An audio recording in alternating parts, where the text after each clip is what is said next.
বাসায় আর থাকবো না, আমি চলে যাচ্ছি। কেন, কি হয়েছে? তুমি জানো না কি হয়েছে?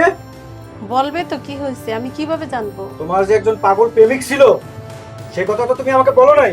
কি বলছে এগুলা? প্রতারক। কি যে বলো না তুমি, এরকম তো অনেক পাগলই থাকে। ওরা আমাকে পছন্দ করে, কে কখন কারে পছন্দ করে সেটা তো আমি জানি না। শোন, বেশি বাড়াবাড়ি করলে টেংরিটা ভাঙ্গা নলিটা ভাঙ্গা বাইক পাঠাই দেবো, ঠিক আছে? যা বাইরে যা, গতম বাইরে যা। তুমি এখন এরকম পাগলামি কেন করো? তুমি যে আমার একটু সিরিয়াস হও, আমার কথাটা শোনো। আমার একটা বাচ্চা আছে, ও রাগ করে চলে গেছে। তুমি গানটা বন্ধ করো, আমার কথাটা শোনো। যদি তুমি না থাকো পাশে মরণে গান বন্ধ করো, কি একটু কথা আছে শোনো প্লিজ। জীবনে? তুমি কেন আসছো বলো? আমি আসছি দেখা করতে, তোমাকে না দেখলে আমি থাকতে পারি না।